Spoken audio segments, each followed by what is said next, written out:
Mesdames, Mesdemoiselles et Messieurs, bonsoir. Merci d'être branchés sur la télévision nationale congolaise RTNC. Nous émettons de Kinshasa en République démocratique du Congo. Bienvenue à la tribune des négociations, magazine essentiellement consacré aux discussions directes entre les signataires et non signataires de l'accord politique du 18 octobre 2016, accord issu du dialogue tenu à la Cité de l'Union africaine. Alors aujourd'hui, le thème de ce deuxième numéro, c'est l'ASENCO face à ses responsabilités. Pour en parler sur ce plateau, nous avons mon éminent confrère Edith Chala de la télévision nationale congolaise et moi, comme invité à ma droite, M. Jean-Jacques Mamba, qui se trouve être porte-parole du mouvement de libération du Congo de Jean-Pierre Bemba. M. Jean-Jacques, bonsoir. Bonsoir. Merci de répondre à notre invitation. Et en face de lui, M. Thierry Monsenepo, qui se trouve, lui, être le président de la Ligue des jeunes de la Convention des Congolais unis, parti cher à Lambert Mende au Malanga. M. Thierry, bonsoir. Bonsoir. Merci de nous honorer. Merci. Encore une fois, dans le cadre de ce magazine, Tribune des négociations. Et comme je l'ai dit tout à l'heure, c'est un magazine essentiellement qui parle des travaux ou des discussions directes, comme on le dit, qui se tiennent au centre interdiocésain sous la médiation des évêques de la République démocratique du Congo, à l'initiative, bien entendu, du président Joseph Kabila. Et la première question que je vais devoir poser, est-ce que vous pouvez édifier le public sur ce qui s'est fait aujourd'hui en rapport avec ces travaux, parce que vos différents partis y sont représentés. Qui va prendre la parole le premier? Et vous aurez le même temps de parole. Nous n'avons que 30 minutes pour ce magazine. Monsieur Thierry Monsenepo, voudriez-vous nous édifier sur ce qui s'est passé aujourd'hui? Je pense qu'aujourd'hui, c'était la reprise après le break qu'il y a eu depuis la semaine dernière, lorsque les évêques se sont rendus dans la province de l'Équateur pour l'installation de leur confrère qui a été fait évêque. Aujourd'hui, il a été question de la validation des délégués, mais aussi de la répartition de différents délégués dans les 3 commissions qui ont été montées sur différentes thématiques. Je crois que les travaux de discussion en profondeur, c'est-à-dire dans le fond, vont sûrement être entamés demain. Et je crois aussi qu'en ce moment, les composantes qui sont déjà dans différentes commissions sont en train de travailler, puisque les noms sont déjà affichés, selon chaque composante, comme vous avez dit, dans les listes du Rassemblement, dans les listes de la majorité présidentielle, de l'opposition signataire de l'accord du 18 octobre à la Cité de l'Union africaine. Merci d'être au cœur. 1 minute 30 de temps de parole. Vous avez le même temps de parole, M. Mamba, pour nous dire quelque chose. MLC, vous participez aussi à... En ce qui nous concerne, nous n'avons pas participé aux discussions d'aujourd'hui. Il faudrait savoir que nous avions été invités avec une position de 5 personnes. Ça veut dire que la 5 est venue solliciter le MLC en nous proposant de participer à ces assises, en nous demandant de proposer 5 noms. Nous étions désagréablement surpris de constater qu'ils nous ont réservé 2 places. Et nous étions encore dans les tractations de savoir comment est-ce que nous allions, alors qu'il y a 3 commissions, envoyer 2 personnes. Mais la question de fond, et parce qu'on est en train d'en parler, c'est de savoir, après tous les dialogues que nous avions eu en partant des concertations nationales, on y arrive. Jusqu'à... Oui, c'est le fond de l'émission. Parce que finalement, nous avons pris l'option de ne plus participer à ces assises, tout en encourageant à ceux qui participent. Vous avez quitté définitivement. Nous avons quitté définitivement, nous avons fait cette communication il y a moins d'1 heure. Oui. La question est de savoir, bon écoutez, est-ce qu'il y a possibilité cette fois-ci, une fois pour toutes, de trouver un compromis qui respecte la Constitution, mais aussi qui nous amène vers des élections apaisées, crédibles, dans des délais tout à fait raisonnables. C'est le cœur du débat, on y arrive. Alors, vous avez quitté parce que le quota n'a pas été pris en compte. À qui incombe la faute? Est-ce que c'est la SENCO ou vos partenaires de l'opposition? Parce que vous êtes. Mais écoutez, vraisemblablement, il y a un problème de considération, parce que vous savez, nous avons un parti qui est représenté dans toutes les institutions de ce pays. Ça veut dire, vous avez les assemblées provinciales, vous avez l'Assemblée nationale, vous avez le Sénat, et même nous avons un gouverneur. Donc si nous ne devons parler que de la représentativité, il n'appartient en aucune autre plateforme de l'opposition aujourd'hui de prendre le monopole ou d'alléguer ou d'avoir les prétentions de gérer le reste de l'opposition. Comprenez-vous bien, par exemple, que lorsque nous parlons d'un parti comme l'UDPS, que nous respectons, notamment son président, qui avait radié tous ses députés, en termes de représentativité, aujourd'hui, l'UDPS ne peut rien nous expliquer parce que nous avons une représentativité beaucoup plus importante, parce que nous sommes présents dans les institutions. Donc il s'est fait que nos places ont été réduites de 5 à 3, et que finalement, dans les faits, nous avons eu 2 invitations, alors que nous avions préparé, par rapport aux commissions, 3, c'était le minimum que nous pouvions accepter.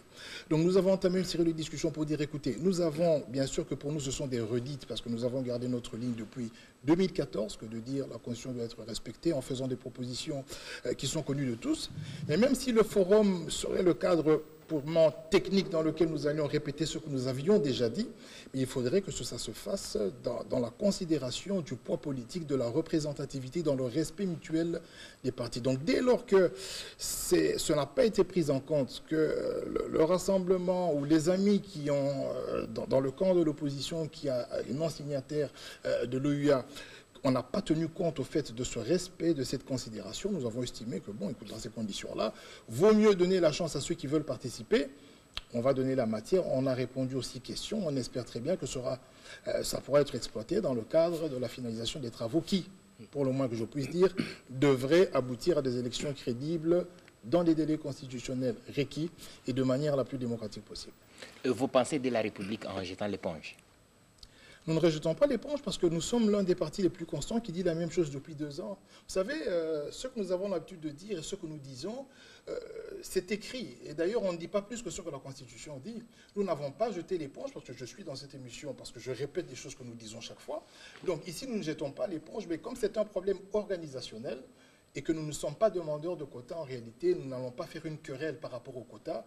Nous disons, écoutez, si l'organisation ne permet pas ce que nous soyons présents dans toutes les commissions, nous laissons la responsabilité à ceux qui ont organisé les choses telles quelles, mais nous disons à tous les amis, alors toutes les parties prenantes à ce dialogue, écoutez, vous avez la responsabilité à quelques jours de la fin du mandat du chef de l'État de trouver un compromis entre guillemets constitutionnel pour que le pays en soit sauvé. La majorité présidentielle se frotte les mains, il y a une querelle à moins. On m'écoutait, la majorité présidentielle ne peut aucunement se frotter les mains lorsqu'il y a une partie prenante au débat et surtout un parti politique aussi important que le MLC qui puisse jeter l'éponge en ce moment beaucoup plus important qui est en train de se profiler à l'horizon par rapport à des discussions importantes sur la question du processus électoral en République démocratique du Congo. Nous avions eu à le dire depuis le vendredi qu'il n'était pas question qu'il y ait une minorisation d'une quelconque partie prenante à ces discussions. Il a été répété par plusieurs qu'il faudrait une inclusivité par rapport à ces débats, parce que cela touche toute la population et l'intérêt général du pays. Surtout que nous savons très bien que depuis Sun City, de manière pratiquement fondamentale, la question électorale est une question éminemment consensuelle en République démocratique du Congo. D'où nous avions demandé, et nous avons insisté là-dessus, à ce que les organisateurs, c'est-à-dire la SENCO, puissent prendre en compte les revendications du MLC. Là, c'est vous, la majorité présidentielle. Mais bien sûr, ça, ce n'est pas une... Vous plaidez pour l'intégration du MLC. C'est une question de bon sens. On ne peut pas comprendre aujourd'hui que l'on puisse refuser à ce que le MLC puisse porter sa voix dans ces discussions pour un problème aussi banal que celui du quota. Cela est inacceptable. D'autant plus que, d'une part, nous avons une SENCO qui a, pendant longtemps, et même je vous rappelle, que la SENCO a quitté la cité de l'Union africaine pour manque d'inclusivité au sein du dialogue qui a été organisé par l'Union africaine.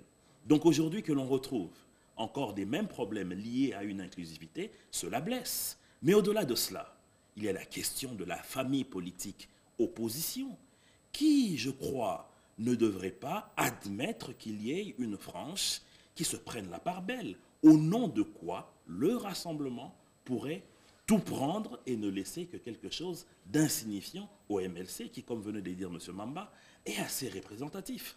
Donc nous pensons que nous ne pouvons pas dire des choses et dans la pratique faire le contraire.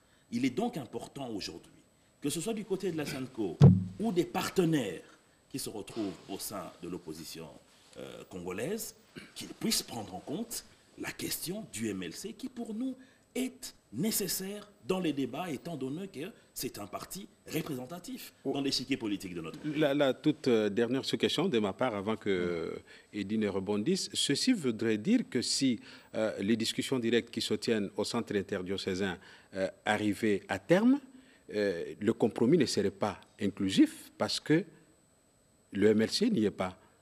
Donc on revivrait le scénario qu'on a vécu avec l'absence du rassemblement. D'abord, il faut savoir une chose, mon cher ami Louis-Dor, c'est que l'inclusivité est un concept qu'il faut prendre dans le sens qu'il n'y a pas d'exclusif dans ce qui est en train de se passer maintenant. Il n'y a pas une restriction dans les nombres, dans les questions des partis qui vont prendre part. Notre souhait, en tant que majorité maison et surtout en tant que Congolais, c'est que toutes les parties prenantes puissent venir. Nous avons commencé à le dire depuis que l'idée du dialogue a germé. Que tout celui qui a de l'amour pour le Congo puisse venir, parce qu'on a besoin de l'idée de tout le monde. Et je ne cesserai de le répéter que la question électorale dans notre pays est une question globale, mais aussi inclusive. Monsieur Jacques, comment vous vous sentez quand aujourd'hui la majorité présidentielle est passée mettre dans l'ordre de vous défendre? C'est complètement anodin parce qu'on va revenir en arrière. Il y a eu les concertations nationales, l'UDPS n'a pas participé. Je n'ai jamais vu la majorité se transformer en défenseur des intérêts de l'UDPS. Il y a eu le fameux accord de l'EUA, nous n'étions pas là, mais le président de la République a nommé un Premier ministre, on a signé l'accord. Le MSC n'était pas là, je n'ai pas vu la majorité défendre le MSC et je n'aimerais pas que sur un plateau de télévision, qu'on crée de forme d'apparenté entre la majorité présidentielle ou une forme d'accord tacite entre la majorité présidentielle qui défendrait le MLC. Non. C'est tout impossible en politique. Les alliances peuvent toujours... Les alliances peuvent toujours naître. C'est tout à fait faux. Oui. Le problème est le suivant, c'est-à-dire donc vous n'êtes pas en alliance avec la majorité? Non. D'ailleurs, je pense que c'est un faux fuyant, parce que la majorité sait très bien qu'elle est en face d'un mur. Vous savez que les revendications du rassemblement sont tellement dures qu'il faut traîner les choses en longueur. Il faut passer le cap du 19 pour voir dans quelle mesure on peut chaque fois s'accrocher à quelque chose qui n'est pas essentiel. Depuis quand... Donc, elle n'a pas raison de vous défendre, la majorité. Depuis quand la majorité présidentielle devient le porte-parole du MLC? Depuis quand? Parce que nous avons été aux concertations nationales avec eux. Le chef de l'État s'est engagé à respecter des choses qui pouvaient aujourd'hui ne pas nous amener dans un dialogue, parce que nous avions parlé des questions électorales en amont. C'était la 3e recommandation. Le chef de l'État avait dit qu'il allait faire appliquer, il allait en faire une priorité. Il ne l'a pas fait, 2-3 ans après. Donc on n'allait même pas atteindre ce dialogue si la majorité tenait compte du MLC.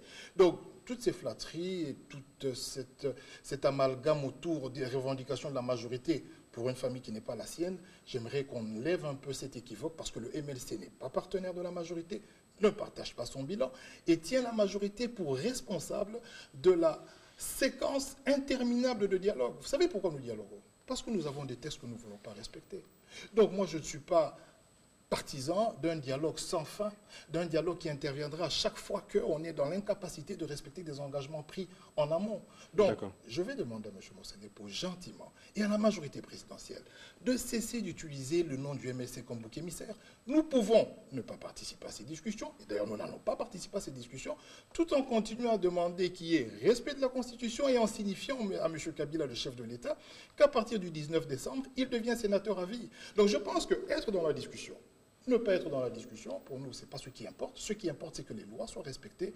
Et je pense qu'à ce niveau-là, il y a beaucoup à faire. D'accord. On va passer au thème, mais avant d'y arriver, M. Mossenepo, avez-vous quelque chose à redire? Parce qu'il semble qu'il serait question des stratagèmes pour vous pour dépasser le 19. Mais écoutez, il ne faut pas penser que la majorité présidentielle peut se rabaisser au niveau de commencer à créer des stratagèmes pour gagner quoi au finish? Pour gagner l'appui du MLC? Pas besoin. Il est ici une question de bon sens. Ça serait le BDK. Ça serait même un parti qu'on appellerait Kinzamvouete, qui serait minorisé. La majorité présidentielle parlerait au nom de cette minorisation de ce parti politique ou de ce regroupement. C'est une question de bon sens. Je rappellerai à M. Mamba que lorsqu'il a été question des concertations nationales, nous n'avons pas cessé de remuer le tocsin pour dire que ceux qui sont restés dehors doivent entrer. Et cela a été la même chose. Je suis communicateur de la majorité présidentielle.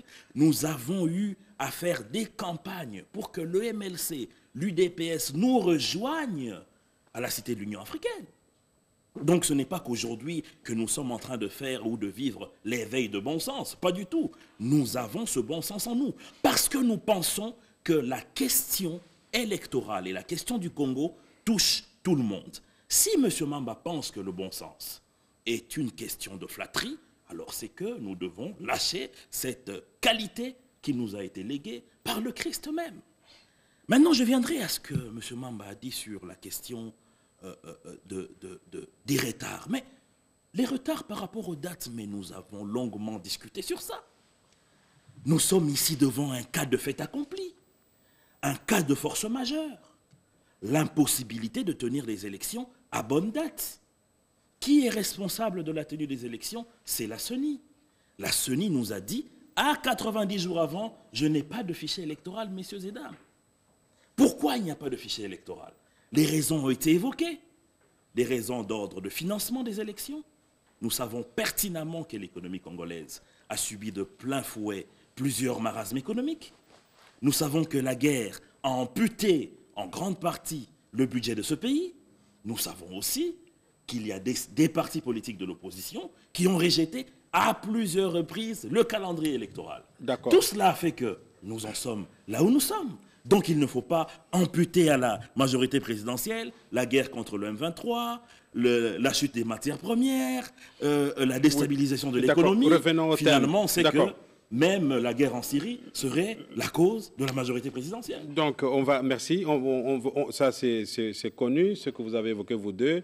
Nous allons vraiment nous focaliser sur le thème du jour. Edith Tchala, le thème du jour, c'est la responsabilité de la CENCO, bien entendu, par rapport à ce qui pourrait arriver au terme de ces discussions directes de 3 jours.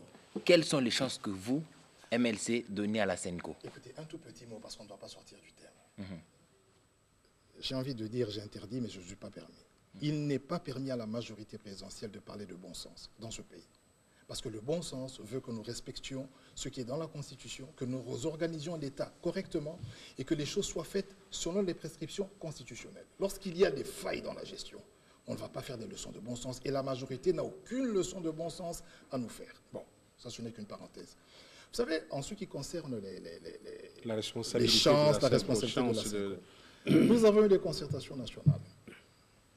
Avant les concertations nationales, il y a eu plusieurs palabres dans ce pays. Ça fait une 60aine d'années que nous passons de dialogue en dialogue. Vous vous rappelez, à l'époque de Mobutu, Palais de Marbre 1, J'ai eu la chance et le privilège de vivre tout ça. Mais à un certain moment, il y a cette asymétrie qui existe entre ce que nous avons comme potentiel et ce que nous vivons, ce que nous léguons à nos populations. Ici, je ne parle pas, je suppose que M. Mossenepo n'est pas un politicien quinois. Parce que lorsque vous quittez Kinshasa, et j'ai eu le privilège de faire le tour de la République ces 6 derniers mois, lorsque vous allez dans des chefs-lieux, vous allez comprendre qu'il n'y a aucun espoir pour toute cette jeunesse. Et il est encore jeune, il devrait faire le tour de la République. Revenez à la responsabilité des évêques. Je dis ceci. Si les personnes viennent avec des positions figées, c'est-à-dire que vous avez le premier camp qui vous dit que le chef de l'État doit avoir un bonus et doit rester jusqu'à l'élection du président de la République. Et vous avez le camp du rassemblement qui vient vous dire qu'il faut un régime spécial. Si on a eu plusieurs émissaires qui sont venus dans ce pays pour parler des mêmes choses et qu'on a eu plusieurs dialogues, je crains fort que si les positions ne sont pas ramenées autour des textes, parce que finalement ce qui se passe c'est quoi? Nous ne sommes départagés que par ceux qui... notre compromis national, et notre compromis national se trouve dans la Constitution. Si chacun va rester campé sur sa position, que de dire, premièrement pour ceux qui sont de la majorité, que si nous aurons des élections dans 10 ans, M. Kabila va rester au pouvoir. Parce qu'il n'y a pas de limite à l'organisation des élections. Et je vous dis pourquoi. C'est 4,7 milliards de budget, avec 1 milliard... Monsieur Mamba... Non, je reviens, laissez-moi terminer, parce que ça nous n'avons que 30 minutes, c'est une émission thématique, oui. Pour vous dire que la CENCO ce discours-là est déjà entendu, oui. C'est pour conclure, pour vous dire... Oui. Non, ce n'est pas entendu que de dire que nous avons 1/3 du budget actuel qui ira aux élections. Cela veut dire que la CENCO peut trouver un compromis sans qu'il y ait exécution. Et là, ça ne donnera pas des chances. Imaginez-vous qu'on donne la date des élections... Donc vous prophétisez l'échec, c'est ça? Avec un budget de 4,7 milliards, je ne vois pas comment est-ce qu'on va faire des élections de 1,8 milliard alors que pendant 4 ans, nous avions 9 milliards, on n'a pas organisé ces élections. Donc, même si on aboutit à un accord, comme c'était le cas avec les recommandations de concertation nationale, est-ce que le niveau d'exécution et d'application sera correct? Est-ce que le chef de l'État ou la majorité ou les parties prenantes vont s'engager à le respecter? Est-ce que nous avons les moyens de cet accord?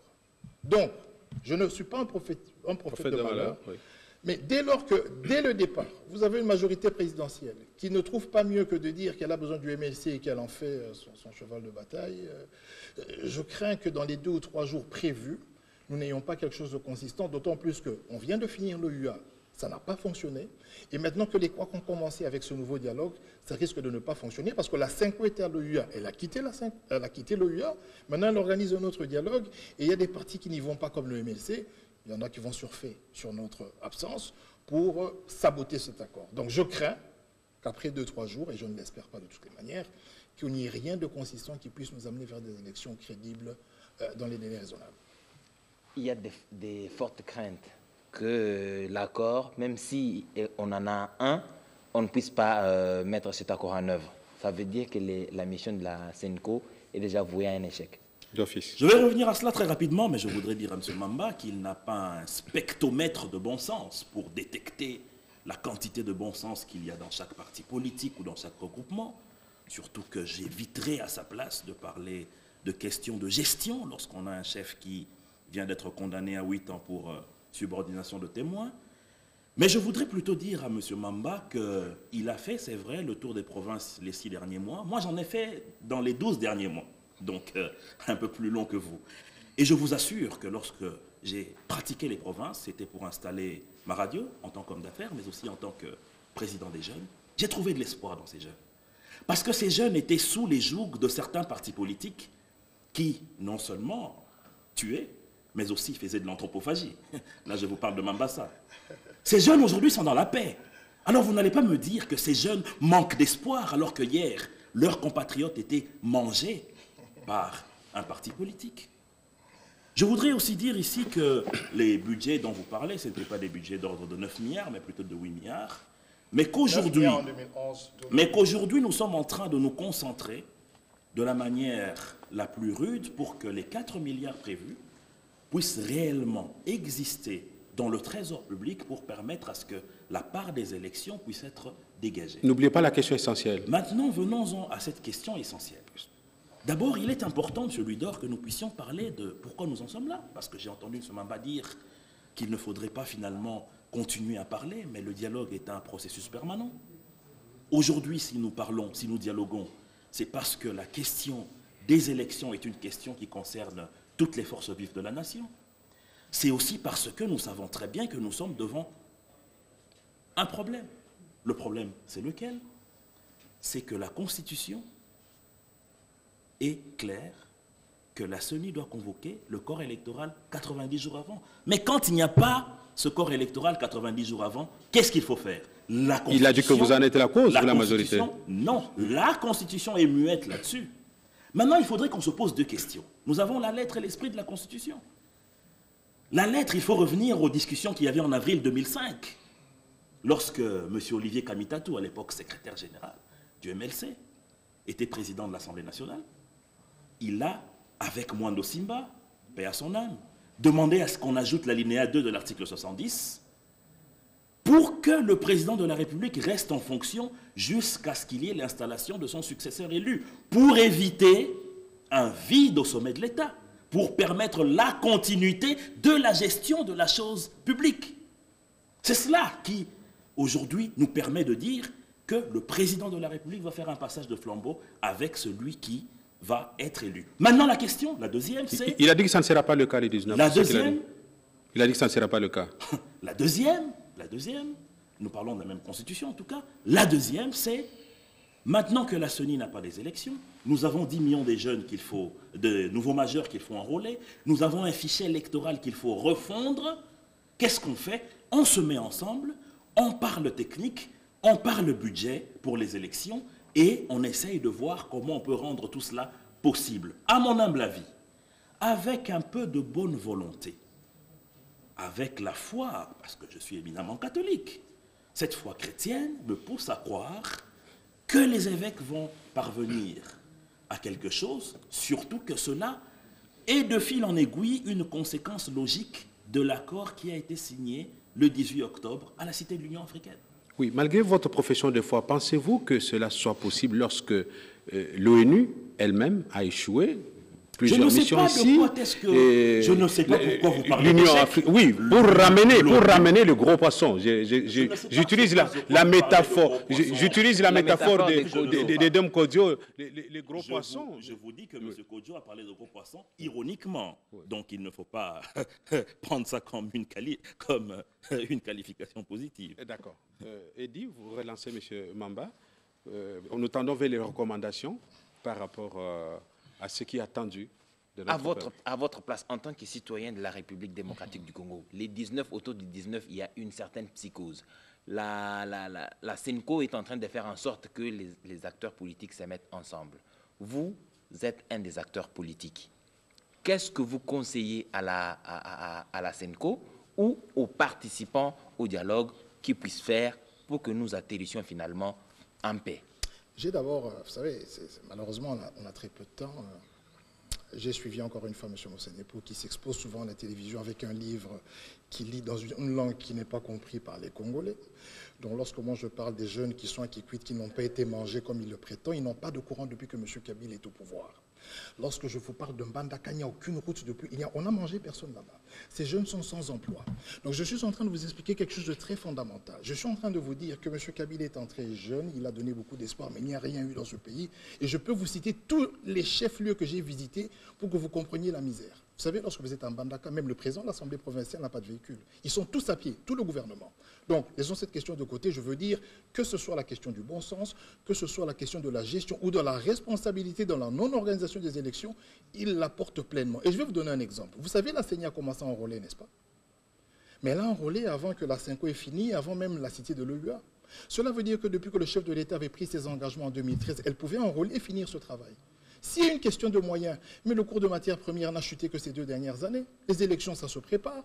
Donc lorsqu'on dit qu'il n'y a pas ce corps électoral, mais pourquoi il n'y a pas? Parce que les moyens qu'on donne à la CENI aujourd'hui, alors que nous avons 4,7 milliards, n'ont pas été donnés à cette CENI pendant que nous avions 9 milliards. Et qui décidait de donner des moyens à la CENI? N'est-ce pas le gouvernement?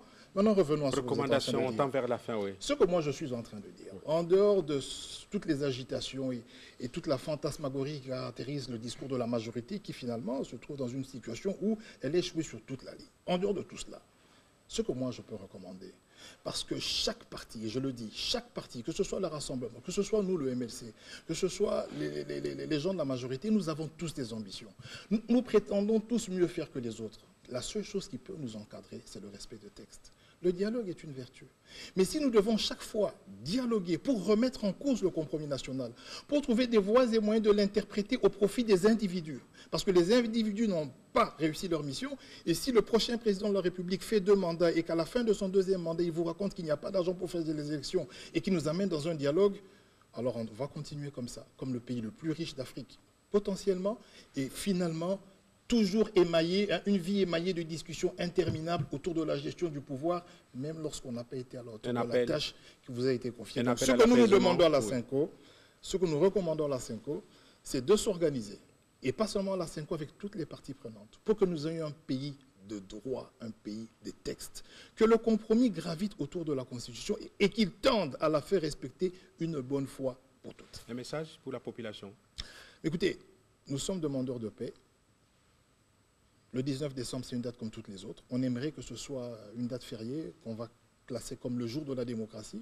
C'est-à-dire si M. Kabila, au terme de son mandat, comme il n'en a que 2, se retire, comme ça s'est fait en Haïti. Bon, si ce n'est pas le cas, plus tard, s'il arrive à le faire, il sera un héros national, parce que je crois qu'il va aider, parce que tout le débat tourne autour de son pouvoir et de sa personne. Mais nous voulons que les gens soient calmes, parce que c'est un jour comme tous les autres. Et nous en appelons à la responsabilité de ceux qui ont échoué, ceux qui ont mal géré ce pays, à la responsabilité de ceux qui pensent faire mieux, c'est-à-dire nous autres, de ne pas amener les gens dans la rue, de ne pas amener les gens à détruire le peu qu'il y a. Alors je dis bien le peu, hein, parce qu'il n'y a vraiment rien, mais bon, il ne faut pas détruire le peu que nous avons pour que nous puissions avancer et construire un pays meilleur sur base de l'alternance et de nouvelles élections qui vont arriver. Très bien, merci. Je voudrais un peu répondre à M. Mamba pour lui dire, assez brièvement bien entendu, pour lui dire que vraiment quand il a été à Mbandaka, il a peut-être survolé seulement, mais moi j'ai fait toutes les routes. Il y a une route qui mène au quartier Bassoko qui a été asphaltée. Donc c'est une information que je lui donne. Passée, s'il vous plaît. Ah, vous avez oublié cette route-là. Je vous c'était parle d'une route asphaltée à l'époque. Vous avez parlé de la route pour Mbandaka. Pour le courant, vous avez parlé de Kikwit. Je vous dis que le barrage de Kakobola est fin prêt. Il ne marche Financé, pas. financé. Mais il n'y a pas de courant qui Je vous en prie, monsieur Je Mamba. vous parle, C'est je son vous temps dis de que parole. Donc arrêtez avec ça. le barrage... La population vous suit. Arrêtez avec ça. Sinon, il va avoir un temps additionnel. C'est ça le MLC, il faut C'est de la comprendre. démagogie. C'est ça le MLC. Je vous en prie. On n'écoute personne, on se comporte comme ça. C'est ça le MLC, je comprends.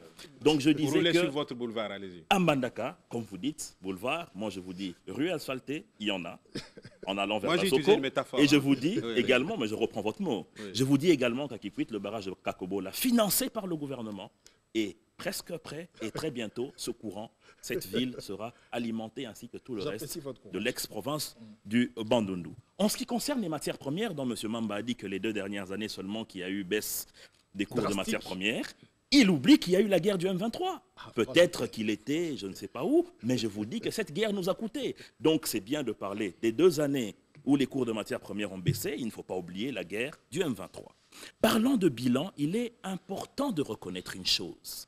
C'est qu'il ne faut pas parler de bilan en termes égarés. Il faut le parler en termes de chiffres. Lorsque le président Kabila prend le pouvoir dans ce pays, on est à 500% de taux d'inflation. On en est à combien aujourd'hui? Moi, mon père était fonctionnaire.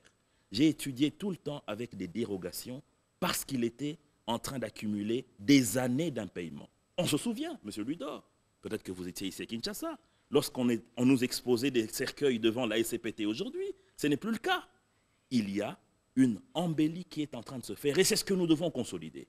C'est là où je rejoins M. Mamba, qu'il est important aujourd'hui, qu'en toute responsabilité, qu'on se dise que ce qui a été consenti comme effort pour faire reculer le taux de mortalité de 30%, pour permettre le taux d'alphabétisation de nos compatriotes de monter, pour faire reculer la pauvreté, parce que l'indice de développement humain est clair là-dessus, on a gagné 14 places. Tout cela, il faudrait consolider pour que demain, grâce aux élections que nous allons organiser, si c'est M. Mamba qui passe au pouvoir, qu'il puisse partir de quelque part vers là où il va emmener le pays, plutôt que du chaos. Plutôt que du chaos. Donc il est important aujourd'hui que nous puissions savoir exactement ce que nous voulons. Voulons-nous un Congo déchiré, comme ça a été le cas en 2001, avec d'une part une rébellion à l'est, à l'ouest, pourquoi pas au centre, ou nous voulons un Congo debout, comme ça a été le cas durant toutes ces années où nous tous nous avons travaillé pour que ce pays se remette sur ses pieds, avec tout ce qui a été fait comme effort. Donc je pense que les uns et les autres qui sont au niveau de ce dialogue, qu'ils puissent savoir qu'ils ont entre leurs mains une question importante, c'est le Congo. Une chose, une donne importante, c'est le Congo. Surtout que le débat n'est éminemment que centré sur le processus électoral. Recommandation par rapport à la date du 19? La date du 19 est une date comme tous les autres jours. Le soleil va se lever à l'est et se couchera à l'ouest. Il ne faudrait pas que l'on fasse une fétichisation de cette date pour dire qu'au cours de cette journée, il faudrait casser, il faudrait briser ce qui a été construit. Il y aura un message à la nation. Nous devons un message à la nation chaque jour. Maintenant, là, moi, M. Mamba et vous, nous faisons des messages à notre nation. Donc, il ne faudrait pas rendre cela christique, qu'il y aura un message à la nation, comme si ça sera le message, même le pape, lorsqu'il parle, c'est un message à la nation de Dieu. Mais ce n'est pas christique. Donc, il ne faudrait pas que l'on puisse transformer un individu en un Dieu. Le 19 décembre, moi, je demande aux jeunes qui croient en leur avenir dans ce pays, qui ont réussi, et moi je les ai rencontrés, à créer des start-up, comme moi, à créer des entreprises, des micro-sociétés, qui se sont battues avec les moyens du bord, qui ont pris des crédits dans les banques, qu'il ne faudrait pas casser cet élan, rien que parce qu'on veut aller au pouvoir, parce qu'on veut accéder au pouvoir. Il n'y a qu'une seule route vers l'accession au pouvoir dans ce pays, c'est les élections. Voilà, M. Mamba, je vous donne juste 30 secondes, parce que celui qui a commencé l'émission, vous terminez. Écoutez, je suis tout à fait satisfait et j'admire avec la plus grande modestie le laïus développé par M. Mosenepo, que j'invite. Je vais lui offrir quelques billets Congo Airways pour qu'il refasse le tour. Avec plaisir. Parce que je crois qu'il n'a pas bien vu. Je vais lui plaisir. prêter mes lunettes. Donc ce pays fonctionne très mal. mais ce que je suis en train de dire ici, c'est que c'est vrai qu'il y a peu qui a été fait, mais nous devons le préserver. C'est vrai que le MLC n'amène pas les gens dans la rue. Le MLC ne demande pas aux gens de casser. Mais en même temps, le MLC dit à M. Kabila, pour les 15 ans que vous avez fait au pouvoir, nous vous disons merci. Pour le peu que vous avez fait, nous vous disons merci. Mais nous lui demandons d'être conséquent avec le serment qu'il a prêté, d'être conséquent avec le serment de respecter la Constitution et de laisser le pouvoir au terme de son mandat. Dans quelques jours, j'irai le visiter au Sénat et j'aimerais bien qu'il m'accueille chaleureusement. Moi, je vous offrirai plutôt un billet vers La Haye pour aller voir le président de votre J'y vais famille. souvent. Nous sommes arrivés à la fin. Malheureusement, Voilà. été condamné Merci, aujourd'hui. mesdames et Ça m'a fait messieurs. mal. J'y vais 8 ans, souvent. c'est Merci, beaucoup. Je suis mesdames très et messieurs. solidaire. Merci, mesdames et messieurs, d'avoir été fidèles au rendez-vous de ce magazine spécial, de ce plateau spécial, la tribune des négociations. Nous disions en avant-propos que c'était un magazine essentiellement consacré aux discussions directes entre signataires et non signataires de l'accord du 18 octobre 2016 à la Cité de l'Union africaine. Discussion sous la médiation de la CENCO, Conférence épiscopale nationale du Congo, à l'initiative du président de la République. Nous avons parlé aujourd'hui de la responsabilité qui est celle des évêques du Congo dans cette mission de bons offices sur ce plateau, avec à ma droite M. Jean-Jacques Mamba, qui se trouve être porte-parole du mouvement de libération du Congo de Jean-Pierre Bemba.